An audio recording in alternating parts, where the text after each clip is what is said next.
Had David had an opportunity to kill Saul during this pursuit at any time? Yeah, he had. When was that? Where was Saul and how did they come in contact with one another?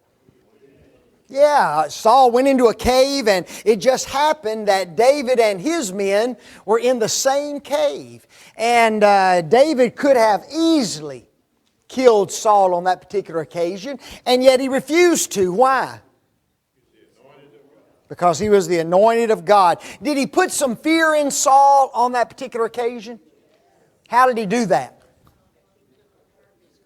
Yeah, he cut off part of his robe, and after Saul had exited the cave, then David exits the cave and cries out to him and lets him know that I've come very close to you and I could have easily killed you. Now, after that particular incident, where did Saul go and where did David go? The Bible says Saul went home. Where did David go? Yes, David went back out into the wilderness, back out into the strongholds. And he did not go back where? To the palace, to home. I've been thinking over the course of this week, guys.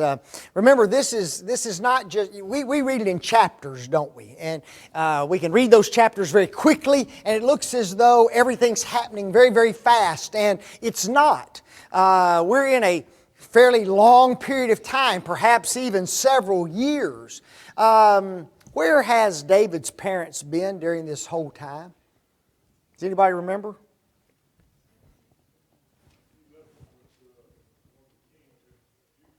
Kings of Moab, remember? David was kin to the Moabites through who? It's through Ruth.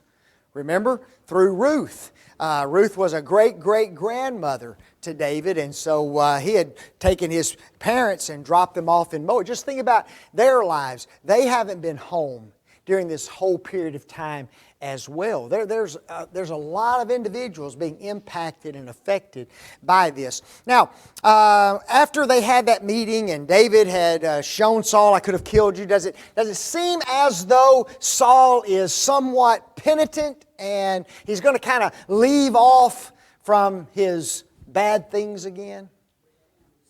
Seem like it, doesn't it? It seems like David's safe now. He's proven his point. Saul understands that he's not going to be victorious. Ha! Are you kidding me? Okay. That's not going to happen. It's amazing, isn't it? Who has a good outline of the chapter? Anybody want to speak forth their outline? Nobody? If you don't, you just get stuck with mine. All right, Miss Emily. Saul heard in pursuit. Okay. David found Saul.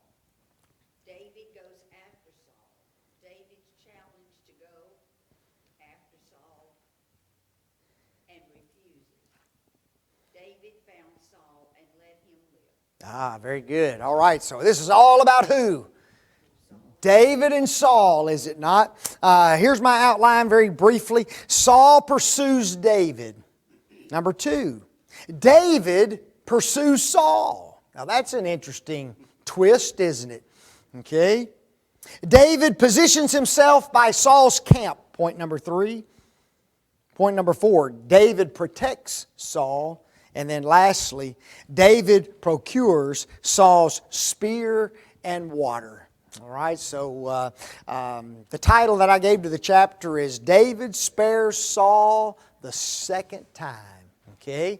Now, what is it that causes this second instance between David and Saul? That's not the first question. I'm just asking you. See, I'm rearranging things to see if you've really read and studied. Okay?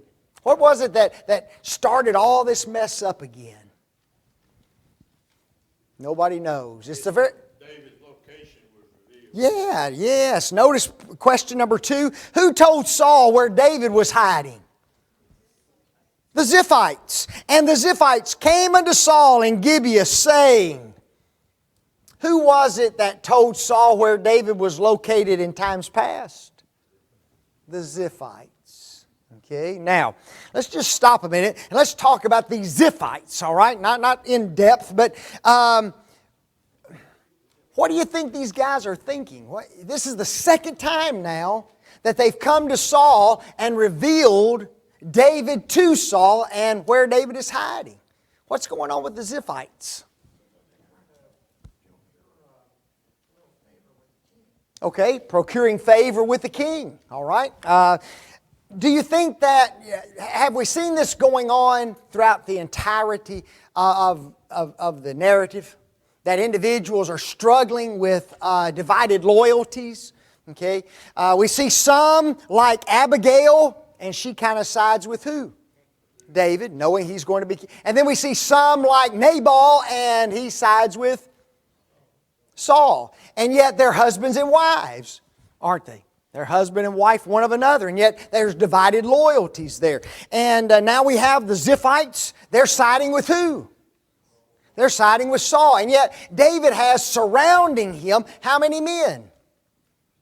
600 men that are surrounding him. Folks, when leadership gets divided one from another, guess what it forces the rest of the people to do? Take sides. And that is a sad thing. You know that? Because it divides the nation. It divides whatever group of people that we're talking about. Can it divide a church? Sure, it can divide a church. And so that's what we're seeing, these divided loyalties in Israel. And the Ziphites, they knew who was still king. Saul. Well, guys, you know, you're supposed to obey the king, aren't you? Your loyalty should be to the king. And so rather than favoring David, they favor Saul, and reveals David's whereabouts, and this was the second time. Where did they say David? Oh, sorry. I was just going to say, one point in Saul's favor was it wasn't him that initiated the search for David. It was the Ziphites saying, hey, David's over here. You hated him for years. Aren't you going to go get him? Oh, yeah, temptation. It almost forced them to be going after him. Yeah, it's a big temptation, you know, but it just still tells us something about Saul's heart, doesn't it? Okay, Saul's heart's not over this by any means, okay, and very, very interesting. Where do they say David was? Yes. Doth not David hide himself in the hill of Hachilah, which is before Jessamine? Folks, if you go to my notes when they get posted on the website, you'll see a little picture of where Hachilah is. Okay? And very rugged terrain, very mountainous area wherein David had hid him and his men. True or false? Saul had no interest in finding David. False. Then Saul arose and went down to the wilderness of Ziph. Hot dog. Now guys, we don't know how long it was from the time they had left one another until this particular point. Okay, it could have been a week, 2 weeks, could have been a month or two. The Bible doesn't tell us exactly how much time it was, but Saul still wasn't over this. The very minute that he finds out exactly where David is dwelling, guess what he does? He pursues David. Folks, one of the hardest things to deal with in our hearts is envy and anger and hatred. Okay?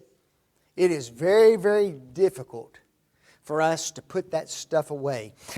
Turn your Bibles to the book of Ephesians chapter 4. Ephesians chapter 4.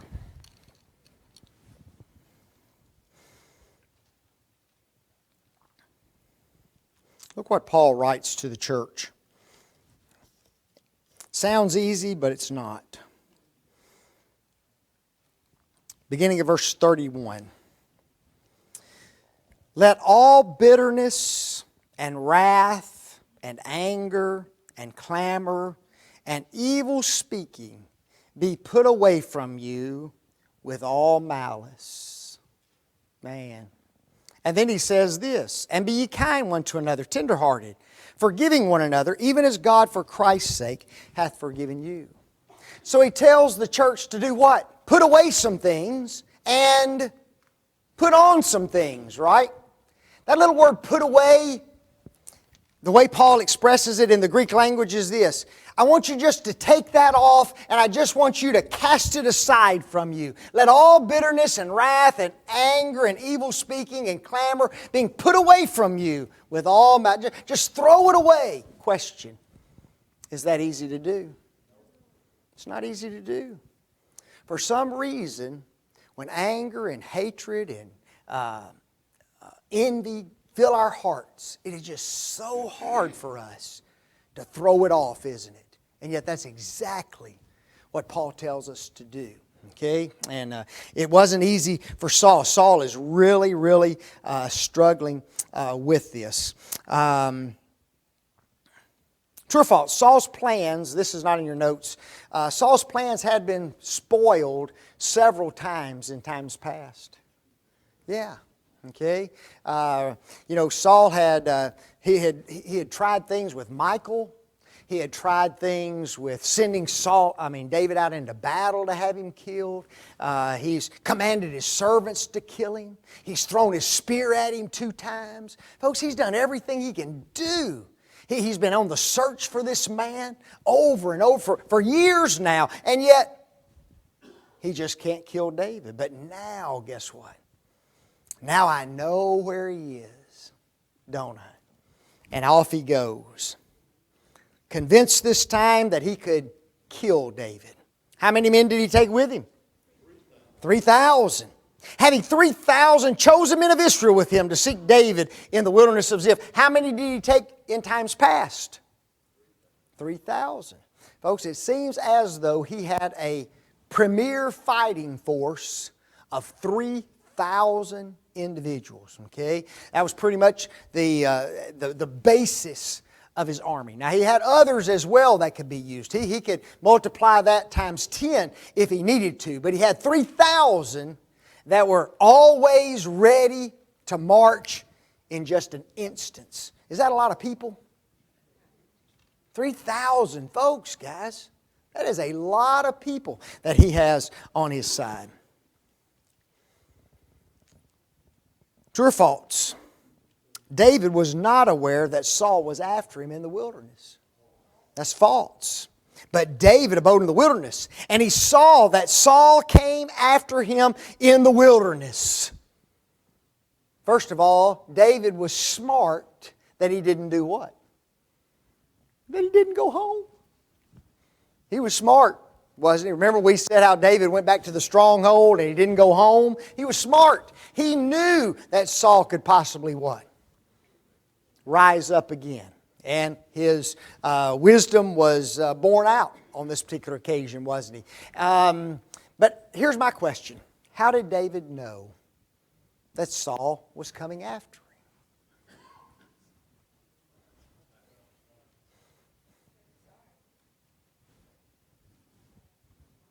Mouths and lips and tongues. You know what? It's always been that way, hasn't it? You know, it's amazing to me how quickly information can be spread from one person to another, even though they didn't even have cell phones back then. The Bible says David saw, okay? Somebody came to David and reported the movements of Saul to David. He's back after you, David. Notice the next question, though. Who did David send out to confirm that Saul was come out in very deed? Spies. So it tells me David's spies didn't see him and report it. Okay? Somebody else saw Saul go into action, reports it to David, and now David wants to do what? He's going to confirm it, isn't he? Let me send my spies out and let me make certain in very deed that Saul is coming after me again. So that's what he does. He sends these spies out to see where Saul is. When David came into Saul's camp, what other person did he see? Abner. I want you to listen to this.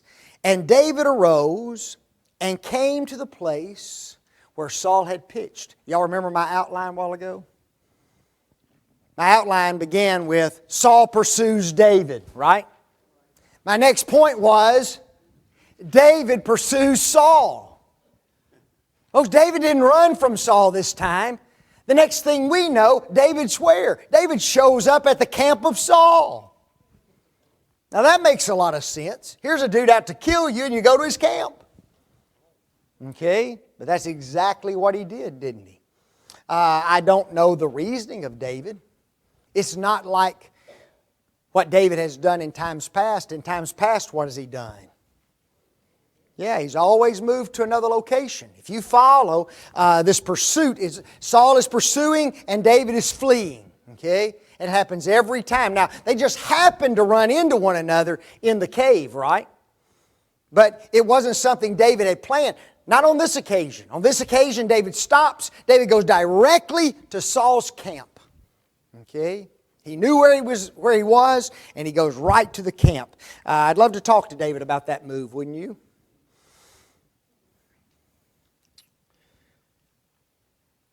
And David arose and came to the place where Saul had pitched. And David beheld the place where Saul lay, and Abner, the son of Ner, the captain of his host. Folks, what was a captain's premier responsibility? Take care of the king. Okay? That's why whenever you see Saul, guess who you see? Abner. Okay? Blows your mind. So Abner is right there, supposedly fulfilling his responsibilities. Where was Saul laying? In a trench. And Saul lay in the trench. And the people pitched round about him. Smart maneuver? Okay. First of all, he's where? He's in a trench. He's not sitting on top of the ground. Okay. He's in a trench. Secondly, who's all around him? The people. Before you get to the king, you've got to go through who? The people. Okay, so it's smart strategy, or at least you think it is. To whom did David ask this question? Who will go down with me to Saul, to the camp? Yes, notice what it says. Then answered David and said to Ahimelech the Hittite, and to Abishai the son of Zeruiah, brother to Joab, saying. Okay, so he talks to who? He talks to a Hittite, right? Folks, a Hittite's not a what? He's not an Israelite. Did David have a couple of Hittites in his army? Yeah, who's another one? Uriah the Hittite. Remember Uriah? And guys, these were going to ultimately be chosen men of David. David had 30 select men that became very prominent in his army. Okay? And a couple of them were, guess what? Hittites. All right? And then he mentions another person. Who is that? Who's the second one? Okay? Abishai, the son of who? Zeruiah, right? And Zeruiah has a son named Joab. Now, does anybody know who Zeruiah is? Anybody look up Zeruiah? You just wrote the answer to the question and went on, right? Zeruiah is David's sister. How you like that? Okay. Guess what that makes Abishai? That makes Abishai David's nephew. Does that put a little twist on the story? And it makes Joab his what? Nephew as well. Okay, because Abishai and Joab were what? Were brothers. Okay, so here's a man who's in his army. Here's a man who is with him. And guess what he is? He is a family man of David's. He's a kinsman of David. Okay, so it just makes it very interesting. It kind of helps us see some of the individuals who had done what? who had surrounded with David. Some of them were his own family members. Okay, now some of them were Hittites and things of that, but here's a man who is his nephew that sides with him. Write down 1 Chronicles 2:16. That shows you that Zeruiah is David's sister. Okay, 1 Chronicles 2:16. Now watch this. Which man said he'd go with David? Abishai, who is who? That's his nephew. I'll go with you, uncle. Okay? And Abishai said, I will go down with thee. When did they get into the camp? At night. Okay? At night. So David and Abishai came to the people by night. I am still confused. Are you? Are you? How many men does Saul have with him? 3,000. How many enter into the camp? 2. There's a smart move. Where is Saul? He's in a trench. Who's all around him? People are all around him. Who's right beside him? Abner, captain of the host. Folks, this is a man well trained in army maneuvers. One wrong step, one crinkle of a leaf, and guess what? 3,000 against 2. This is a brilliant move. I am still confused. I'm serious. Because every other time David did what? He ran. But not this time. Who'll go down with me into the camp? Smart to go by night, right? You know, better broad daylight. Okay, here we are, boys. Okay, goes by night. What was Saul doing when they entered the camp? Sleeping. And behold, Saul lay sleeping within the trench. Where was his spear? Okay, yes, it says, and his spear was stuck in the ground at his bolster. Boy, did you know you have a bolster? I bet you never called the doc and said, hey, doc, I'm having trouble with my bolster. Have you? Never had trouble with that, okay? You need to look up that little word bolster. The bolster is a pillow. Okay, a pillow. So it's stuck near his what? Near his head, wasn't he? He's stuck in the ground near his head. Why do you think he did that? Yeah, guys, if you need your spear quickly, then you don't want it at your feet. You don't want it over here with the rest of the equipment. You want it where you can get to it as quickly as you can get to it. So it's stuck at his bolster, stuck at his pillow. But Abner and the people, what? Lay round about. Is this a little strange? Saul's asleep. Abner's asleep. The people are asleep. Now let me tell you something. When you got 3,000 people in an army and their king is right in the middle of them, guess what some don't do? Sleep. My question is this, where are the guards? Okay? Where are the guards? You know? What's that? Or something. Or something's up, right? You would think.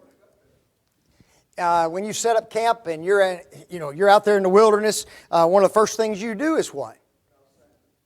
Yeah, you have sentries, you have guards that are stationed, don't you? Because you don't want anybody coming into the camp that might be able to kill your king or take away your king, and yet there's no guards, and everybody is what? Sound asleep. What 2 things did Abishai say to David when they found Saul asleep? Number 1. Don't you love it? Then said Abishai to David, God hath delivered thine enemy into thine hand. Look at there, they're all asleep. All we got to do is walk over there, grab that spear, and guess what? He's gone. Right? And guess who he said delivered him? The Lord. Folks, again, we've stressed this and stressed this and stressed this. They always are aware that God is involved in their lives. Okay? All the time. If Saul is here, if he's asleep, if Abner's asleep, if all the people are asleep, then guess who did this? God did. God's delivered him. What's the second thing that he asks? Oh, yes, let me smite him. Now, therefore, let me smite him, I pray thee, with the spear, even to the earth at once. That sounds like a what? That sounds like a soldier, doesn't it? Here's the enemy. He been after you. You know, let me kill him. David, you don't have to do it. Let me do it. True or false? Abishai was sure that he could kill Saul with one blow. True. Notice what he said. And I will not smite him the second time. Man. All it's going to take? One swift stab. He gone. Right? This guy, he's a fighter. And David said to Abishai, blank him not. Oh. Now here again, I'm confused. I'm confused. Right? David enters into the enemy camp. He and one more person. He has the ability to kill him. And guess what he won't do? I'm not going to touch him. What are you doing there then? I still want to know why he's there. Don't you? We're not told why he's there immediately. I just find it's interesting. Why wouldn't David allow Abishai to kill Saul? Yes. For who can stretch forth his hand against the Lord's anointed? David still manifests an unbelievable respect for the nation's leader. Folks, does David have every reason to hate this man? Every reason to hate him. Does he have every reason to forsake him and to rebel against him and to kill him? Yeah, every reason. He even has opportunity given to him, and guess what he refuses to do? I will not do it. This is whose anointed? This is the Lord's anointed. Wish we could get that kind of respect again for our leaders, don't you? Regardless of who they are. Okay?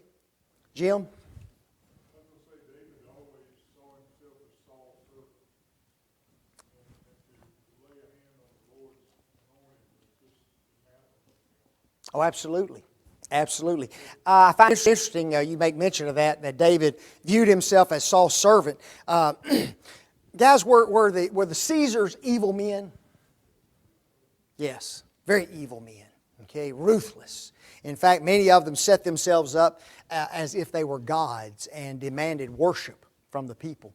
Okay, and yet we read even in the pages of the New Testament what? Honor the king. Honor the king. Fear the king. Submit yourselves unto the ordinance of man. Over and over and over again. And yet these were evil men. And it was somewhat like Jim was saying. People who were citizens of Rome and under Roman rule, one of the things they were taught is, you are a citizen of who? You're a citizen of Rome. Okay? Now you may not love the ruler, you may not appreciate the ruler, but guess what? You always respect the ruler. And it's a lesson that's desperately needed. If a person killed the Lord's anointed, he would be guiltless. That's false, folks. Who can stretch forth his hand against the Lord's anointed and be guiltless? You can't kill the king and be what? Guiltless. That little word guiltless means this, to be empty, pure, innocent, free, clear. Can't do that. Okay? You can't put Saul to death and be guiltless, be free, pure, innocent, clean. Can't do that. What were the three ways David believes Saul could possibly die? Number one, the Lord will take him. Number 2, he'll just die. Just of natural means, he'll just die. Or number 3, he'll die in battle. And he knew that because Saul was a what? He was a warrior, wasn't he? Imagine the psychological effect it would have had if he had already taken the thought, hey, if he took a spear and then later on showed it. Oh, yeah. Oh, it's potent, isn't it? But David was leaving all this in whose hands? It's either God, natural death, or he'll die in battle. Okay? So it tells me David didn't see himself in battle with who? Saul. Okay? Guys, brethren shouldn't be fighting one another. Got that? Brethren shouldn't be fighting. Brethren shouldn't be enemies one of another. David didn't view himself as an opponent, as an enemy of Saul. Even though Saul viewed David as his enemy, not David. David had the right attitude, didn't he? And if that be the case, then I'm going to let the Lord deal with him. The Lord blank that I should stretch forth mine hand against the blank blank. The Lord forbid that I should stretch forth mine hand against the Lord's anointed. But before they left the camp, what 2 things did David instruct Abishai to take? Number 1, his spear. Number 2, his cruse of water. Wow. His cruse of water. As David and Abishai left the camp, they were heard by Saul's soldiers. That's false, folks. That's false. So David took the spear and the cruse of water from Saul's bolster. That's his head, remember, his pillow from his head area. And they gat them away. And no man saw it nor knew it, neither awakened. Isn't that amazing? Would you love to see them walk up there? You know, guess what was all around him? Okay, I'd just love to have seen it. You know, I mean, we're talking about these are 2 human beings like we are, you know, being just as quiet as they could be. And they get out of the camp. Can't you imagine? Whew, man, didn't get caught. You know, can you imagine the relief? Why didn't anyone in the camp hear David and Abishai? For they were all asleep. Watch this. Because a deep sleep from the Lord was fallen upon them. And the Lord God caused a deep sleep to fall upon Adam. And He took one of his ribs and closed up the flesh instead thereof. Folks, that sounds like anesthesia to me, doesn't it, you? Here's a man that was so deep in sleep that God could take a rib out of him and he not know it. Do we do that today? Yeah, happens all the time, right? That same word, deep sleep, pertaining to Adam, exact same word right here. God caused a deep sleep to fall upon them. Folks, guess what? It was almost as if they were anesthetized. Now, here's the thing that I wonder, okay? Did David know that before he got there? I don't know. But that's the question that I want to ask David one day. David, did you know that they were going to be asleep? Had God already somehow communicated to him, David, it's fine to go to the camp because these men are going to be sound asleep. Okay? It very well may have been that somehow he had divine revelation of that. Because otherwise, it seems like his whole action is foolish, doesn't it? 2 men, camp of 3,000, and all I'm going to steal is a cruse of water and a spear. That makes perfect sense to me. Let's go risk our lives for a cruse of water and a spear. It may have been that David knew. I don't know, but one of these days, I'm going to sit down with David and say, David, come here. Talk to me about this. Larry? That spear, someone said, was not an ordinary spear. It was a special spear that the king had as a sign of his authority. Oh, absolutely. There's no doubt about that. So what David was really doing was, in effect, saying, here's your symbol Absolutely. We're going to talk about that next week, so be back. Be back. Thank y'all.